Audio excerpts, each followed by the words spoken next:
ಮಧ್ಯಪ್ರಾಚ್ಯ ರಾಷ್ಟ್ರಗಳ ಯುದ್ಧದ ಎಫೆಕ್ಟ್ನಿಂದಾಗಿ ಒಂದಷ್ಟು ಕಮರ್ಷಿಯಲ್ ಸಿಲಿಂಡರ್ಗೆ ಅಭಾವ ಆದರೆ ಈಗ ಷೇರು ಮಾರುಕಟ್ಟೆಯಲ್ಲೇ ಹಾಗೆ ಬೆಳ್ಳಿ ಮತ್ತೆ ಬಂಗಾರದ ಬೆಲೆ ಗಣನೀಯವಾಗಿ ಕಳೆದ 2-3 ದಿನಗಳಿಂದ ಕಡಿಮೆ ಆಗ್ತಿರುವಂಥದ್ದು.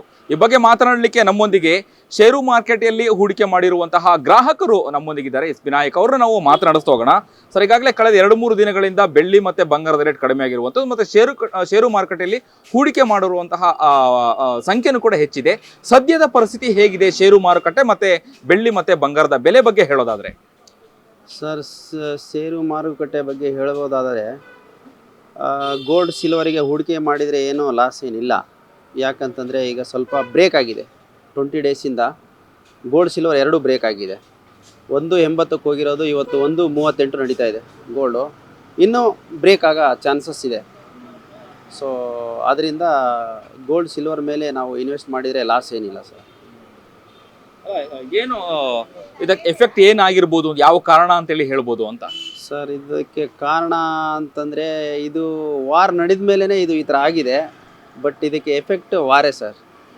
ವಾರ್ ನಡೀರೋದ್ರಿಂದ, ಯಾಕಂದರೆ ಈ ಸೀಸನಲ್ಲಿ ಮದುವೆ ಟೈಮಲ್ಲಿ ಇನ್ನೂ ಜಾಸ್ತಿ ಆಗಬೇಕಾಗಿತ್ತು ಆ್ಯಕ್ಚುಲಿ.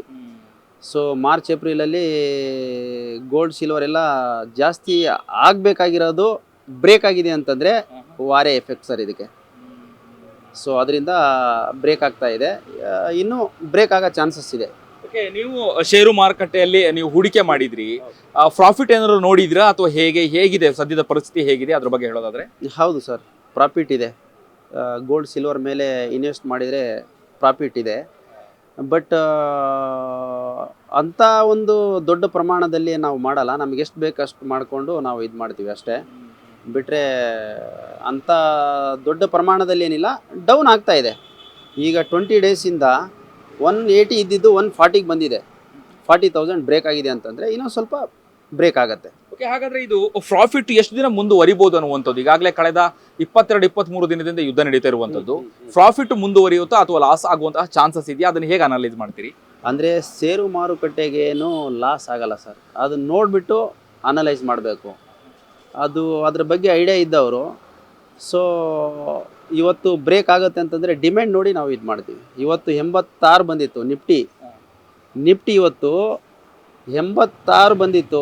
ಏನಂತಂದರೆ ಒಂದು ಡಿಮ್ಯಾಂಡ್ ಅಂತಂತೀವಿ.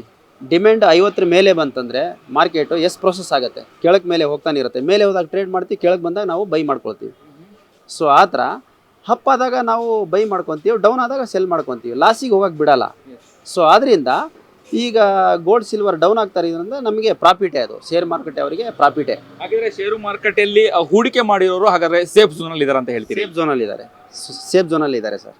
ಷೇರು ಮಾರ್ಕೆಟಲ್ಲಿ ಹೂಡಿಕೆ ಮಾಡಿರೋರಿಗೇನು ಲಾಸ್ ಇಲ್ಲ. ಸೊ ಅವರಿಗೇನು ಎಫೆಕ್ಟ್ ಆಗಲ್ಲ. ಓಕೆ, ಇದಿಷ್ಟು ಷೇರು ಮಾರ್ಕೆಟಲ್ಲಿ ಹೂಡಿಕೆ ಮಾಡಿರುವಂತಹ ಗ್ರಾಹಕರಾದಂತಹ ಎಸ್ ವಿನಾಯಕ್ ಅವರ ಮಾತುಗಳಾಗಿತ್ತು. ಕ್ಯಾಮ್ರಾ ಪರ್ಸನ್ ಅಭಿಲಾಷ್ ಜೊತೆ ಅಭಿಜಿತ್ ಗಣೇಶ್, ಕರ್ನಾಟಕ ಟಿವಿ, ಬೆಂಗಳೂರು.